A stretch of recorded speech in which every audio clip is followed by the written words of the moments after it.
Good afternoon once again to all the viewers and welcome back to ICCA Live, World-Class Culinary Online. Today we have the last session in the series of webinars on Sugarcraft, Decorate Cakes Like a Pro, and it is on the topic of royal icing and piping.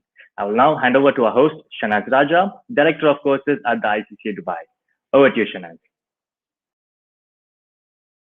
Thank you, Karun. Welcome to our last webinar in this series on Sugarcraft. Today, it's on liquid sugar, and as impressive a module as the sugar flowers, because the skills learnt in this particular module have special applications for formal milestone cakes, such as christenings, weddings, jubilee birthdays, and anniversaries.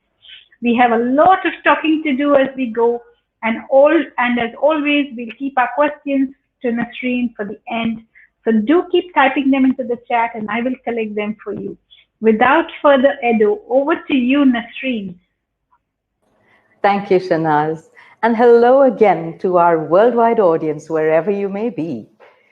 We welcome you today, and we brought to you earlier the sugar paste skills, and then we did the flour making skills. And as just mentioned, today it's the liquid sugar skills or royal icing skills. Now, also falling in this category, because royal icing is a piped skill, buttercream falls in this category as well. Although the applications for buttercream are very, very different to royal icing. We will elucidate further as we progress. Now, piped icing comes in different consistencies, peak consistencies. You get a very soft peak, a liquid peak, you get a medium peak, and then you get a very stiff peak. So I'm going to demo today, take you through all three, or primarily two.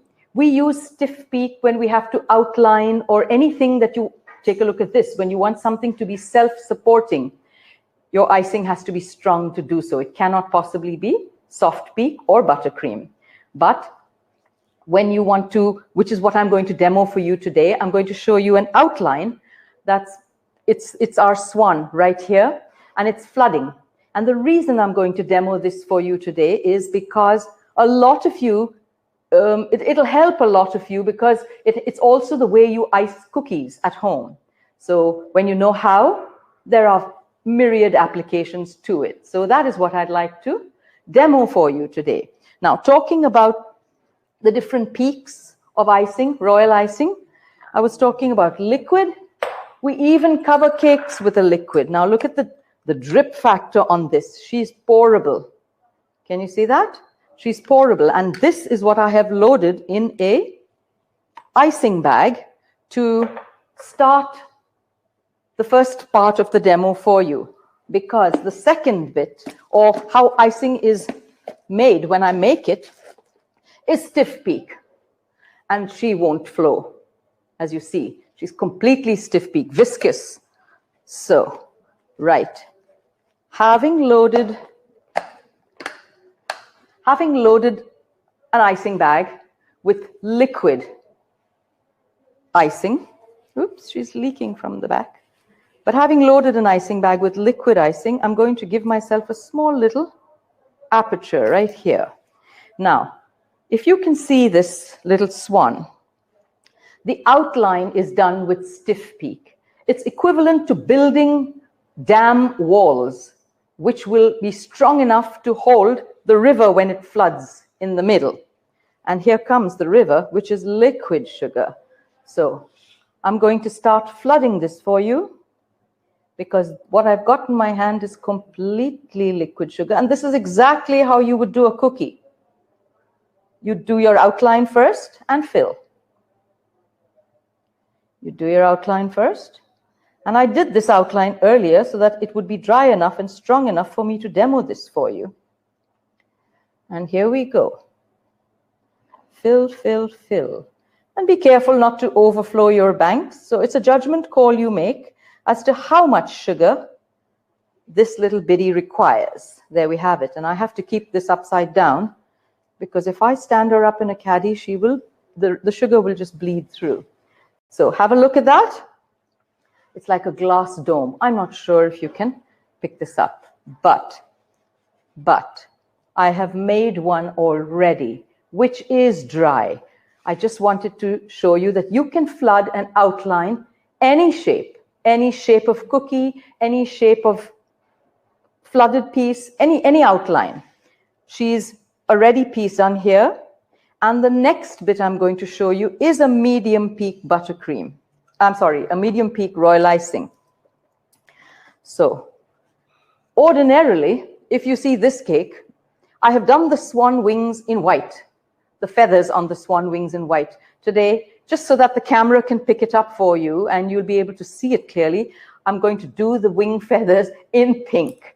So it'll be clearer for you to see. And where do we begin? By giving whichever platform we are. This is called brush embroidery. So we give the sugar that we need, and you dampen your brush, but unload it and pull.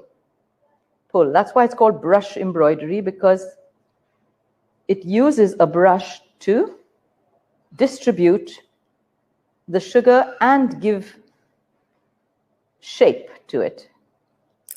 Okay, I'm going to do nice big feathers so that it doesn't take us too long to do.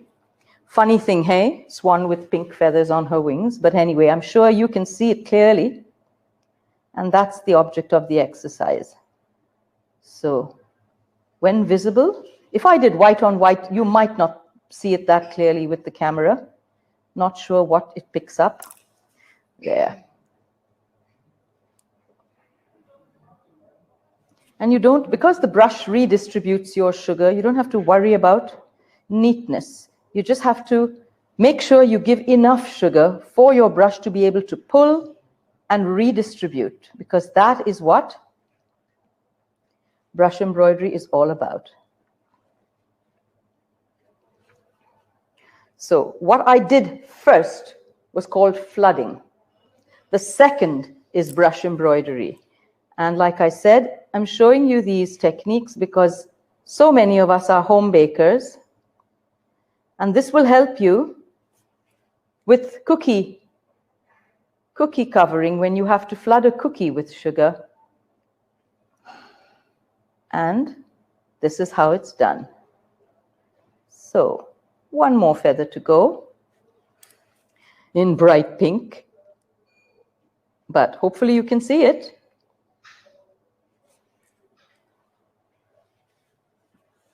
What you have to be careful of is not to have too much water in your brush, because it will melt the base flooded platform that has been flooded and dried prior to today.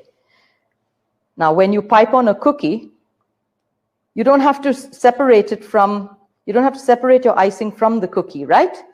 It's eaten. So, but when you pipe on something like this, she's got to be able to lift and place on the side of a cake. So we just give her a few minutes to dry, and that's brush embroidery for you. I'm not sure. Can you see that? I've put the wings, the feathers on the wing. Like I said, bright pink. Ooh. But anyway, it's clearly visible, and we will attach the wing to the swan in a little bit when she's dry. Now,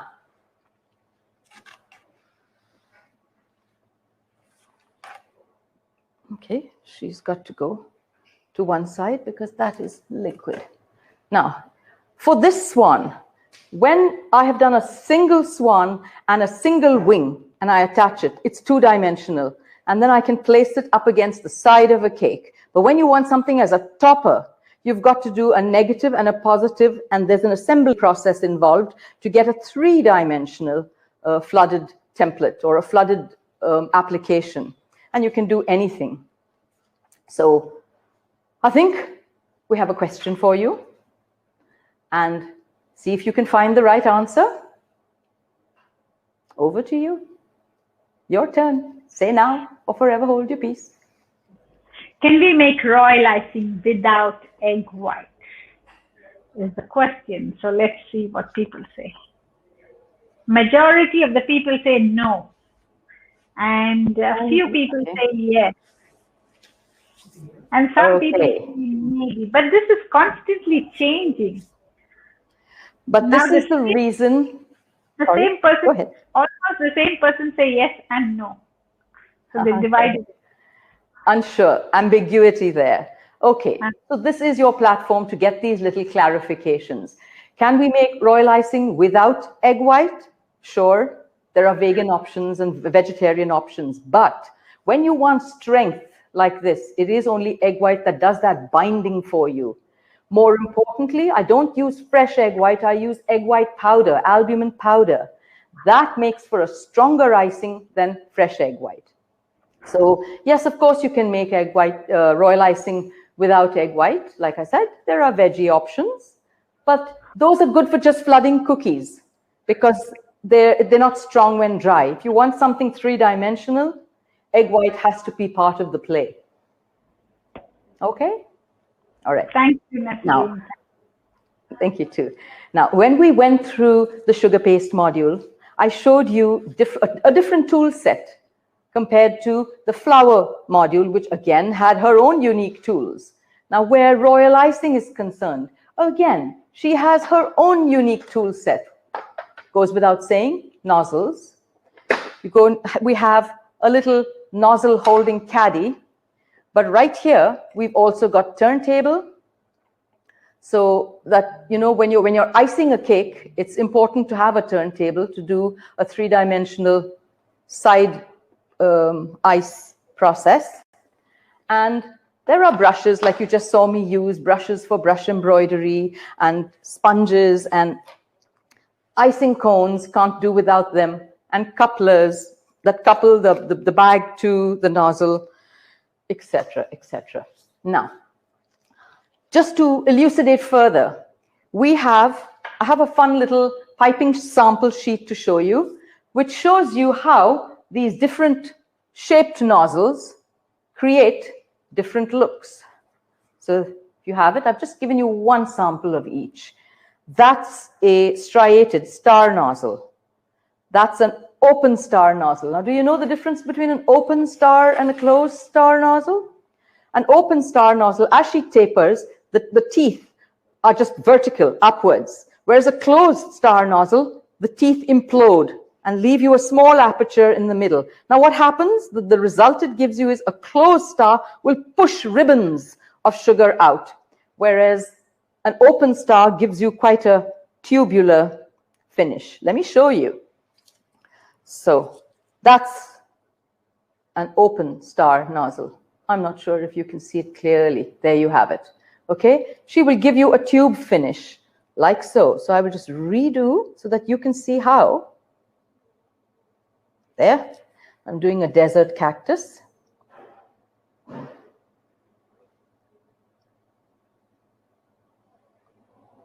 Now I've used quite a large star for this. I can take a BB star to put on some flowers on this. You know, the desert cactus flowers. That's a much smaller nozzle and different colors for visual interest. And you know the thorns on a cactus? You can use a little white. Now we have writing tips as well. What do our writing tips do besides just writing a message on your cake for you? They do string work. Can you see whether it's I'm not sure there. All right, anti-gravitational string work or gravitational drop string work, or using a larger aperture. I'm going to show you this project to my left in a minute. Let me just put the little biddies on this. There you have it. When you use a larger nozzle, it's all drop string work. Now this is quite top of the line because it involves dropping these strings into position without your nozzle touching your base plate. Okay, I'm not sure, can you see that? Yeah? Okay, super. Let me put that down before I break it. Okay, now let's go to the rosette. So again, it's a star nozzle, but this one's a closed star nozzle. So she'll push ribbons out. So here we are, starting, and you'll see what I mean by pushing ribbons. It's not so tubular like the first one. There's our rosette. Prior to today, we've used a leaf nozzle and piped some leaves for this. So, rosette, open star nozzle. Can you see what I mean by it pushes those sugar ribbons outwards? This one is striated but pretty tubular. Now again, using another star nozzle, I'm going to so this is just giving you tool familiarity, because all our nozzles have more than one use to give us all these wonderful decorating finishes. Okay, hopefully it looks like a pineapple.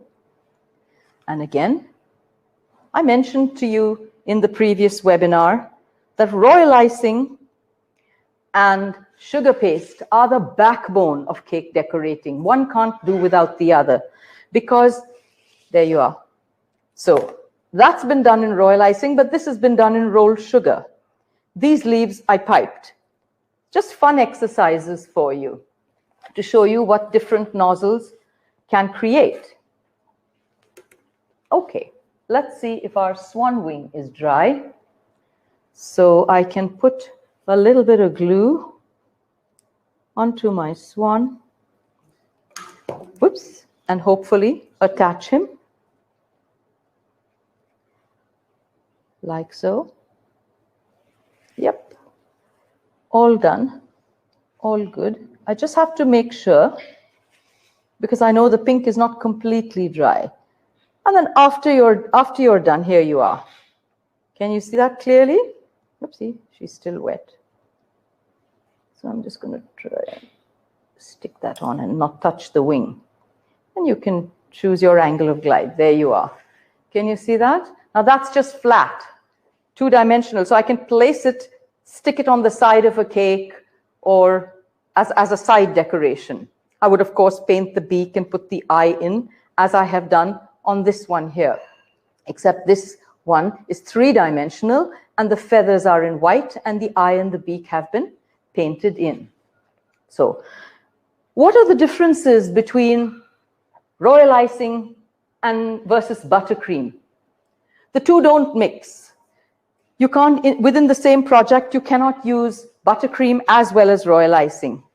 But the two independently have unique applications. For example, the frosting in between cakes to give it the moist filling can be buttercream. It can't be royal icing, because royal icing dries candy hard and it'll be hard to bite into. So buttercream is used there. Now, when you're covering a cake with sugar paste, I use buttercream as a glue. Depending on the flavor of the cake, I use buttercream as a glue and then put my fondant on. Buttercream does not come into play with royal icing. Although she is a piped skill, she will not be able to support something like this, because the fat in the butter does not dry to be able to hold something upright, whereas royal icing can do that for you. So I have another question for you. Can you see the question on your screen? So the question is, should fresh royal icing be stored in the refrigerator? Now, you know I'm going to give you the right answer, but go ahead, take a guess and tell me, what do you think? Majority say no. Some of them say yes. And very few say maybe. Okay. Either, or are all correct. But there's a different way to store royal icing when you want to put it in the refrigerator. If I was you, it's called long-term or short-term use. Short-term, well, meaning I've just made a batch of royal icing, fresh royal icing, and I'm using it for this, that, or the other. I just pull a cling film on the top and put it in a glass jar, preferably, lock and lock. She will stay. But if I was going to put this in the fridge where there's going to be a temperature change, then the cling film will not just be pulled across the top. I will push it down to touch the surface of the royal icing so that it does not allow the royal icing to crust, because that will be a dead, it'll block our nozzles when you try, and you can't really remove the crust once she's crusted. So the whole aim is to prevent it from crusting. So yes, you can store it in the fridge, but this is one of the precautions you have to take. Let the cling film touch the royal icing. But mostly you don't really need to store royal icing in the fridge. Room temperature, AC on, good to go. So hope that answers certain questions. So if you don't live in Dubai, and if you don't live in Dubai where we have AC on all the time, then yes, probably they'll need to store it in the refrigerator. Yes, but that's why I gave you the option that if you are in a non-AC'd room, you don't want your egg to, you don't want to lose the freshness of your egg. So that is why we give her the refrigerated option. Okay, now is your turn to have questions for me, because this is your platform to ask any doubts or clarifications that you need. So over to you, the audience.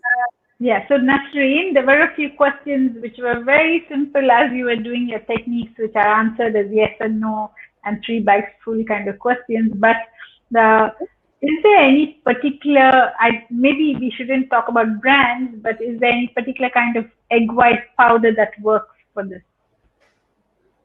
Okay, I want to elucidate slightly there. If you go to the supermarket and you buy egg white powder, as in Dr. Oetker makes it, Supercook, there are so many brands out there. But if you want to use egg white powder, she's not sweetened and she's not flavored. It's just plain egg white powder. Whereas if you use meringue powder, it is sweetened and flavored, vanilla. So that's the only difference. You get a yummy flavored royal icing as to one that you have to add a flavor to. Difference between egg white powder and meringue powder. So to the meringue powder, probably they'd have to add more icing sugar to get the right consistency. Is that right? Or can they just use it? No. Meringue powder just has a little bit of flavoring in it and sweetened icing sugar added to it. So the same quantity of, whether it's non-flavored or flavored, the same quantity is added to a batch of royal icing to get stiff peak consistency. Because when making royal icing, I always make it stiff peak and then let it down to whichever peak I may need for the task on hand. And is there a difference between using meringue powder and fresh egg white? Which would you prefer? Okay, meringue powder makes for, or even egg white powder, makes for a stronger icing. For example, when you're doing something as delicate as this, you don't want breakage every step of the way. So when you make royal icing with an egg white powder, you get a stronger consistency. Even for drop strings or reverse strings, you get a stronger icing. Whereas when you make it with fresh egg white, just like a meringue, if you beat a meringue with fresh egg white, she peaks, but it loses its peak very quickly as well. So with fresh egg white, the strength, the peak is lost very quick. So you have to use it for a project like this, for example, to have its strength to your advantage when it's fresh, freshly beaten. So yeah, that's all the questions for now, Nasreen.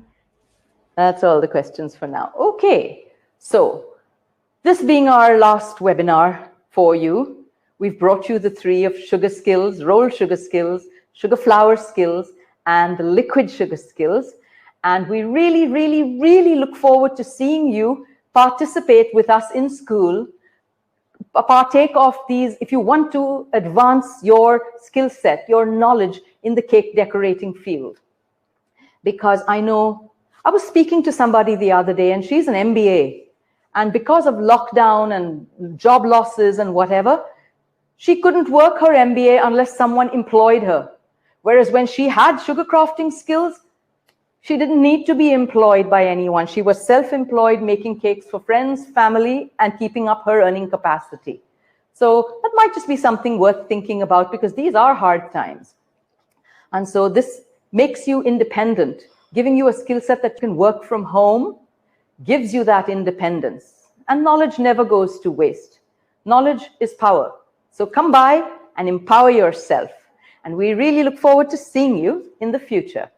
Thank you for now. Enjoyed having you. Over to you, Shanaz. Thank you, Nasreen. That was lovely. I especially wore this top for you because it reminds me of the colors of your cakes and the roses and the lovely roses that you make. And for everyone else who's viewing us, all the skills you have seen today are advanced decorating skills. And some of you might already be at this level.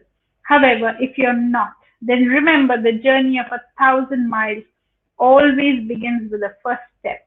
And it's never too late to take that first step. The good thing about cake decorating is that if you have a little bit of art in you, it's a ready to implement business. So we hope our webinars have inspired you enough to take your skills to the next level. About this particular webinar, there are no handouts to share as it's a technical skill that has been demonstrated. So you can watch the replay if you need to follow the technique showed. And last but not the least, if you need to learn more, you know where to find us. And I can assure you that it is the best investment you can make into yourself. Thank you, everyone, and see you again with French apples on Monday. Same time, same place, but from France. And over to you, Karun. Thank you, Shanaz and Chef Nasreen, for today's session and for the entire series on Sugarcraft. I'm sure the cake artists out there have enjoyed all the tips, tricks, and techniques showcased throughout these webinars. For those who missed out on the complete live action, an email will soon follow with the replay video of this webinar. And again, for the cake artists out there, we encourage you to showcase your skills and share them on your social media platforms by tagging at Nasreen Danki and at ICCA Dubai. We look forward to seeing you in the next session on French apples. Until then, goodbye from all of us here.